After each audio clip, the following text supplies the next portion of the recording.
The Glens.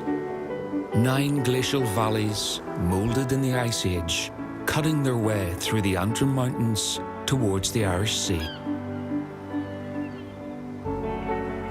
Situated in the northeast of Northern Ireland, they were once part of the ancient kingdom of Dalriada that included parts of Scotland, often visible just across the water. The kingdom is no more, but many of its myths and traditions survive. Stop!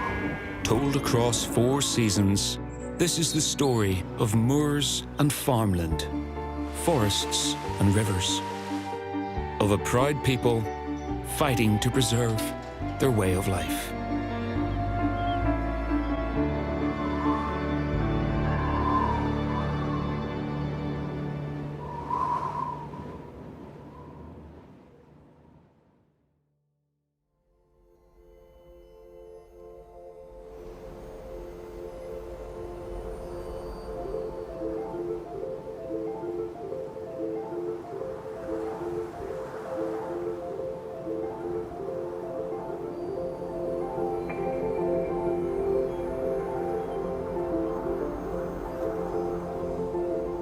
Winter in the Glens, a time to nestle in while the weather rages in the high hills and rough seas batter coastal villages below.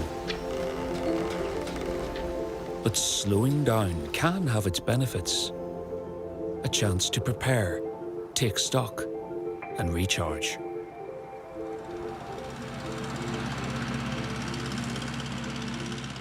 It's November, and people in the Glens are already preparing for next spring. Under the shadow of Slemish Mountain, the Royal Society for the Protection of Birds Northern Ireland are cutting back reeds to encourage the return of curlew. On Glenarm Castle Estate, late autumn storms have taken their toll, and the damage has to be assessed. Winter's predominantly the maintenance time, because there's absolutely no time for maintenance during the summer time in the spring. Adrian Morrow manages the estate for Viscount Dunluce, the son of the 14th Earl of Antrim. Adrian's father was the family's chauffeur, and he has worked here all his life. So we lost a very big tree just last week. A big tree, probably 350, 400 years old. And it's sad. So we're heading there now. We're going to have to mark that one. They're going to make tabletops from it. So it's nice to see it been recycled into tabletops rather than just been chopped up for firewood.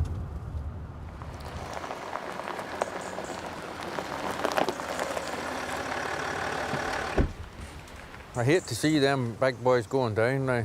He's just come out at the root and over he's went. And it's a bit of a loss.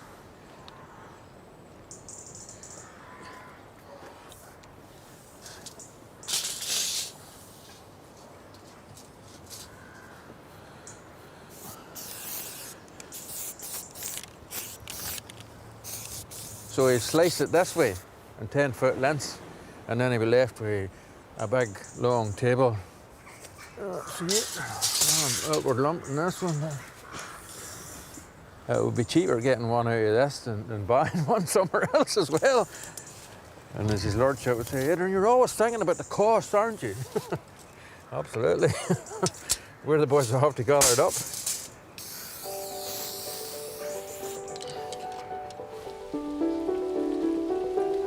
November can be a wet month. But if you waited for good weather, nothing on the estate would get done.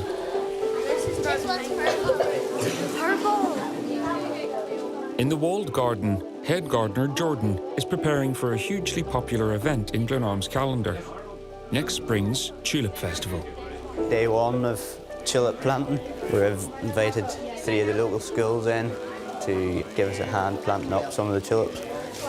I just spelled Queen. We've got 15,000 to go in the next couple of weeks between now and Christmas. We'll probably get about 2,000 a day in, and we don't have an awful lot of time, so it's quite labour intensive for the next couple of weeks. You don't want it up? Well, we're pretty well used to rain about this part of the country. We don't really get a day without a shower somewhere along the line. We all seem to just keep at it and stick in with it and make it work. A bit messy in the good trainers, but nothing a bit of run with the hose will not fix. Do you like the mud? Yes, I love it. I rolled down a hill in mud. It'll definitely be interesting to see how now it comes together, springtime. There's that much mud about the place, dear knows. There could be a few missed, but we'll still have a nice display.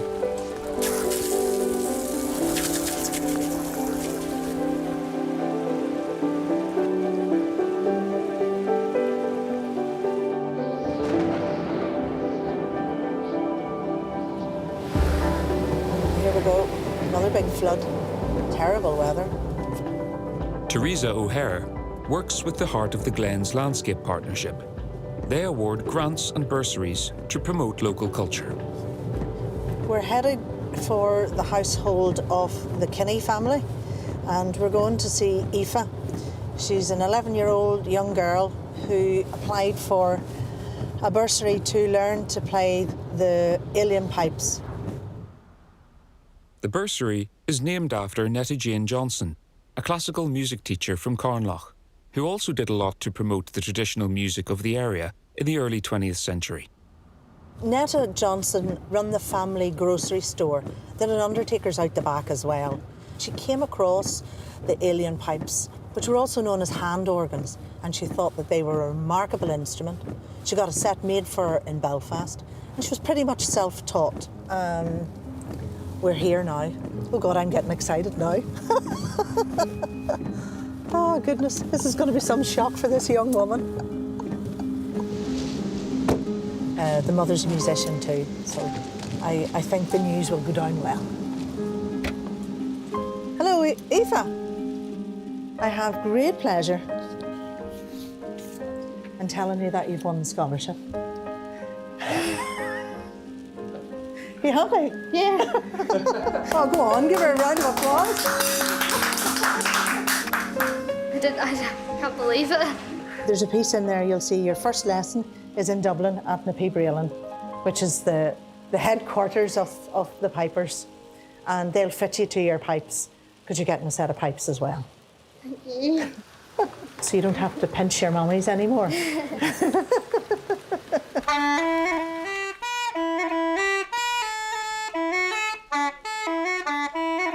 It just sounds completely different to any other instrument. Like, it just sounds like it's louder, it fills the room. It just sounds so much sweeter. Whenever I started, I was the only piper around here, but now we have 12 or 13 young pipers coming up, so it's starting to get quite strong. And they're all falling in love with the pipes.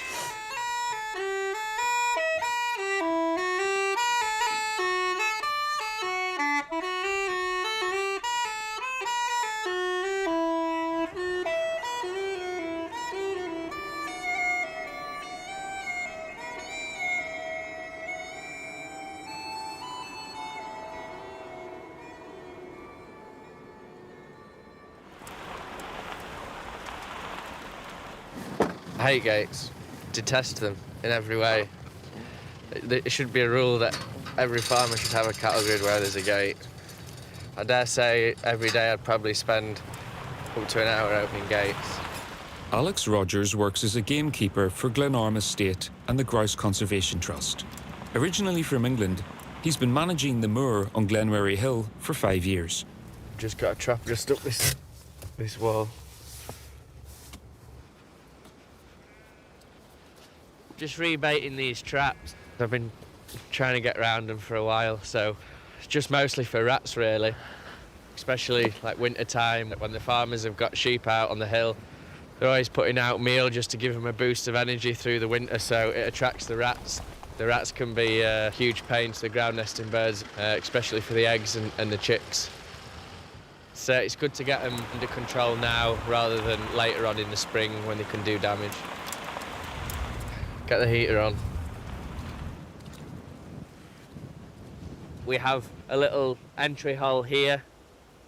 I'm just on the old classic medium free-range eggs. I like to just give it a little tap as well on a rock just to get the yolk out a little bit and the white. It makes it a little bit easier for the rats to smell it. You have to be cruel to be kind. You know, we're not trying to eradicate one species in order for another to survive. It's all about keeping the balance. Ground nesting birds in Northern Ireland are struggling. We don't want the curlew or the hen harrier to go extinct. I love winter time. I like the colours. You know, I like the way how the heather turns a lot darker. It's a bleak place, especially this time of year. You know, it's a lonely job. There's not many people out here, but I enjoy it. I like my own company. I always have done, really.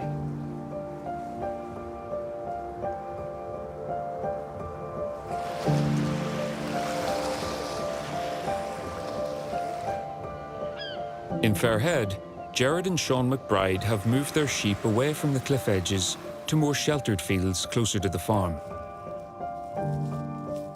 The sheep's diet is now supplemented by silage cut in the summer.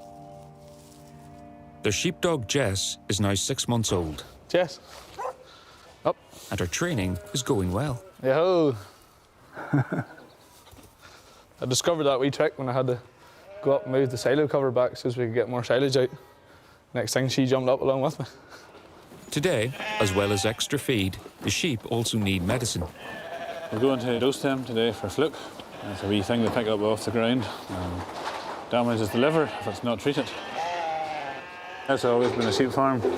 I think you can fairly safely say that North Antrim is the most densely populated area of sheep in Europe. This parish would almost be the most densely populated area in North Antrim. So at least we claim that anyway. There's intensive periods of work in it and then other times when it's not as busy. For example, during the winter, you sort of need constant attention to healthcare. They would need more medication maybe than cattle would need. You don't want them all facing towards you. You'll get a nice slap in the leg. Especially if you get hit by these. They can rip your leggings pretty easy.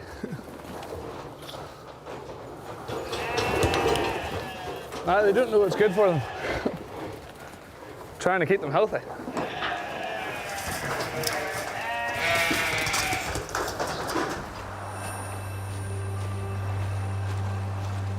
Christmas is coming.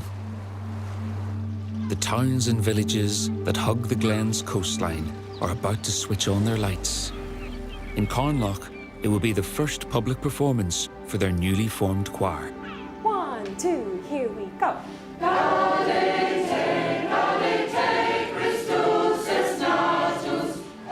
It will be a big night for Robert and Tiffany Mackay too, at their recently opened cafe.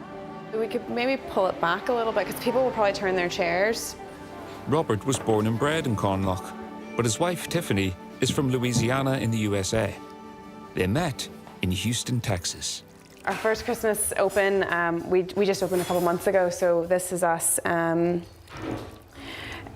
of seeing what the season's going to be like here. I think it's a little bit more subdued here. I don't know, there's a bit of a madness about it in the US that you don't necessarily see here to the same degree. But it's interesting to see the differences because in other ways I think people are quite keen. Like we don't have, like where I grew up, like we wouldn't have a big lights turn on in the village. There wouldn't be like a massive production. So it's interesting. Just stamping up some takeaway cups. Just with the event being outside, I'm kind of hoping that there'll be requests for takeaway drinks tonight, so we're running a little low.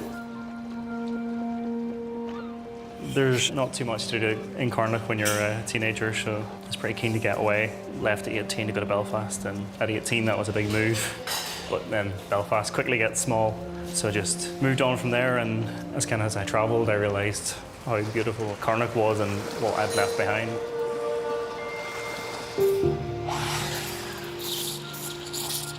So we got engaged in Glenarm Castle. She said yes straight away, yeah. A few tears and then a squeal and she said yes, thank God. Yeah. I kind of like to joke that I promised her London and delivered Carnlough instead.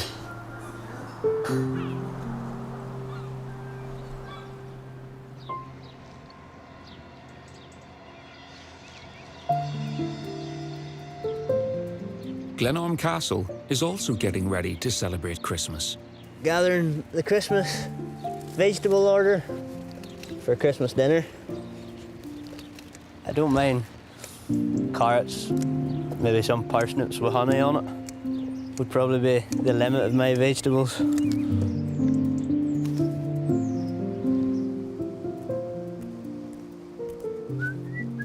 Tonight is the start of their annual Christmas fair, and estate manager Adrian has a brand new job.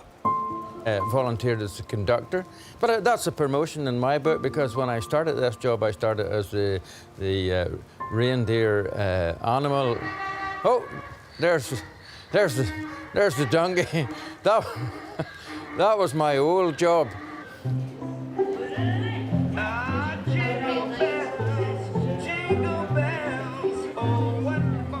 The amount of extra elves that you need at this time of year, you know, so we employ so many people within the community for the next 3 to 4 weeks. That's all right, folks. All aboard! All aboard! Here's the ticket now. That's all right now. Hold it. Hold it. Tell you what's she doing? Hold on tight. That's it. You got it. Oh, there you are now. It's what you make of Christmas. I believe in Christmas myself now because I see the change in young kids and what it can do. So it is a magical time of the year.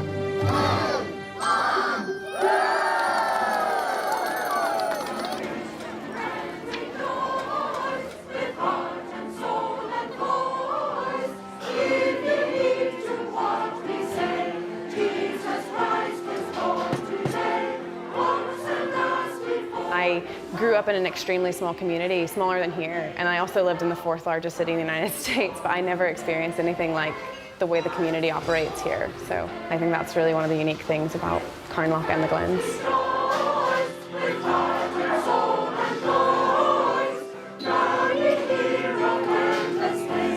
Maybe just with the heritage of the Glens and the way that it was isolated for so long, it's a leftover from that time when it used to be really hard to access this area. It feels that people just got used to relying on each other and looking after each other.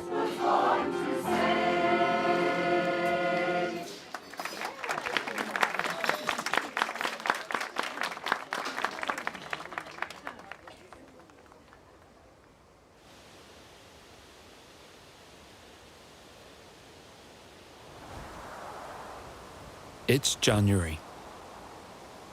A new year in the Glens. Give her a good push. The hedge, Margaret. They have the hedge. She should go now, yeah. Wild cherry. At the Tivera View allotments in Cushendall, Margaret and other members of the Cairns resident group are clearing ground for new trees. Where you're going to put it? Down like that.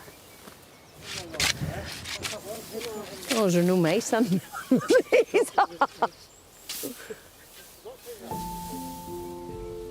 We're hoping that these will be here for, you know, generations, and so, you know, that the kids can enjoy in the future as well.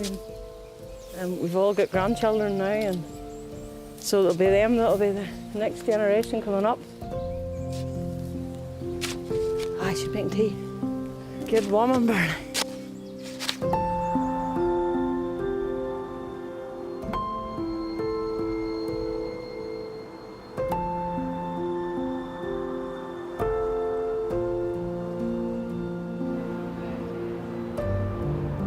"150 miles away in Dublin, You put your hand up and you want to put that belt around your waist there. So the Aoife is with her mum, Marie, getting fitted for new uilleann pipes, the first set she has ever owned.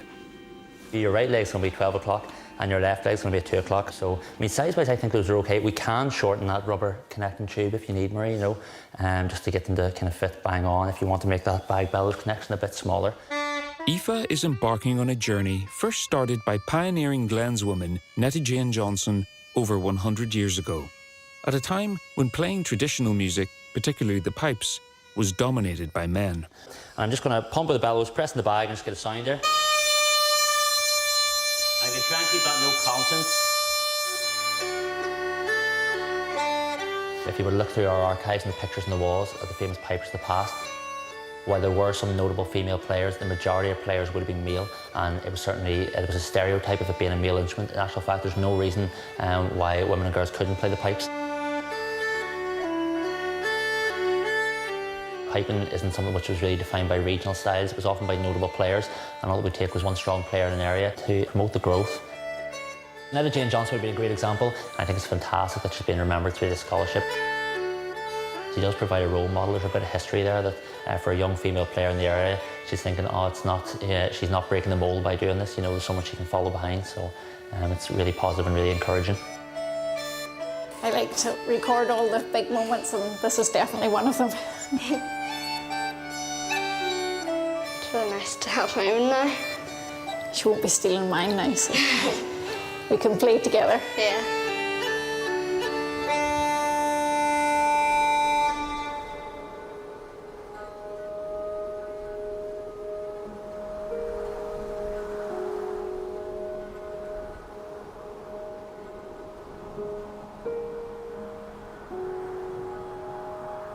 It's February, but winter still has a grip on the glens, transforming the bleak uplands into a fairy tale landscape.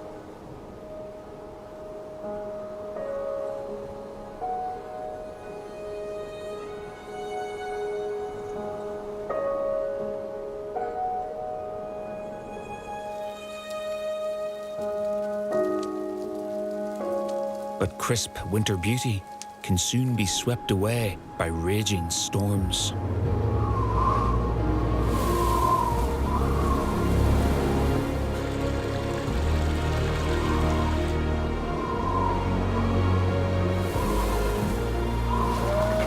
Harsh conditions for farmers whose livestock depend on their care.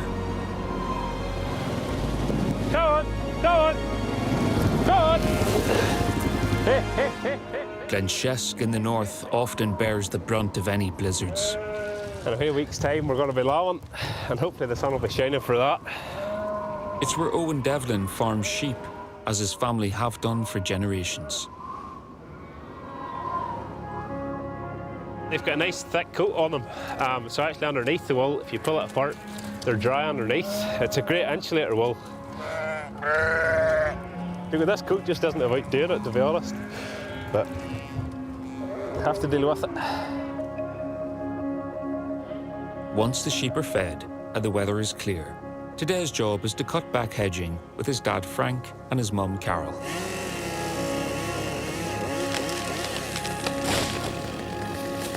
Well, the birds come and eat the berries off that, even though they're down.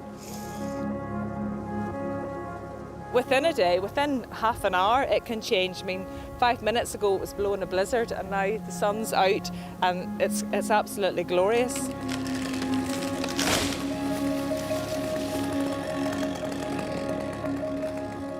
If you look down here, you see the hill, and it's surrounded by fairy trees. That's known as Dun Fin.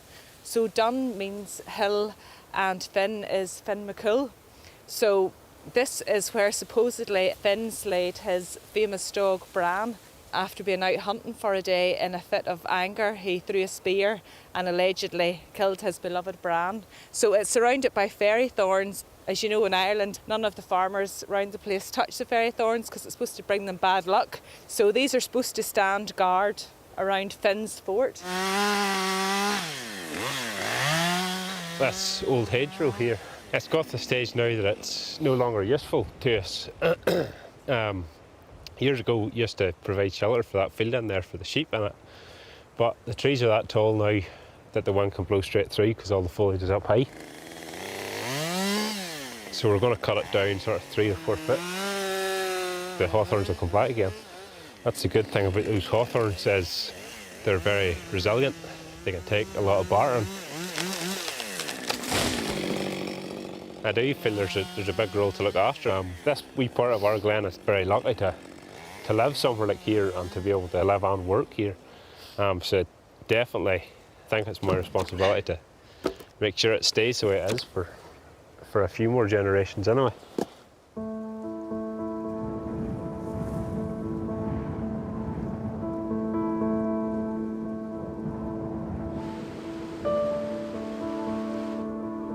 The winter blizzards that make life so challenging for hill farmers rarely make it down to the coastal villages. But biting winds blowing in from the sea are still enough to drive most people indoors. For the next few months, Carnlough Coastal Rowing Team will be avoiding the rough seas and training inside, using the winter season to build up strength and endurance. I think you just missed one, didn't you? I think that's so, good. but that's good because you were checked it, and that's when you found that you'd done it like that. So that's great. Across the village, there's a peg looming workshop. It's a chance to shape and craft some of last year's wool. We're doing a peg loom weaving course, and it's women in the community who are learning to do something that gives them a process but also a product. Right. So what you've got now is it's not very common. Most people, when they think of weaving, think of a proper frame and the shuttle that goes in and out, whereas this is the other way around. We make the fabric and then pull the warp through.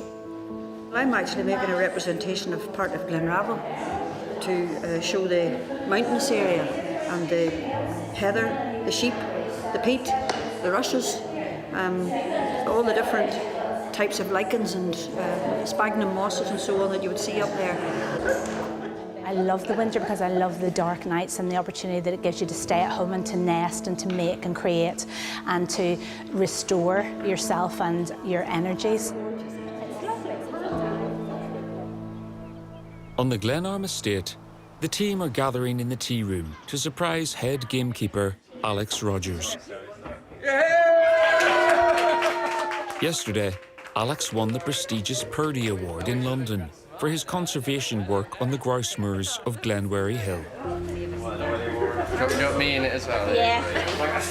We'll be up against some of the largest estates in England. Yeah. You know, who have loads of resources, 10, 12 keepers, and you know, and that's a very humble wee project up in the Glenwary Hills. Massive achievement.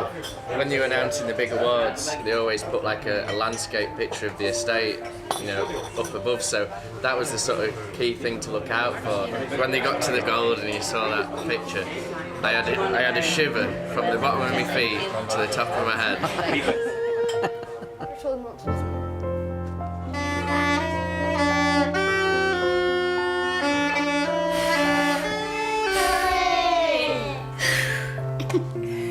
It's been a productive winter in the Glens, but spring is stirring and the dark winter days will soon be over. Soon there will be new life, new challenges, but also a new normal.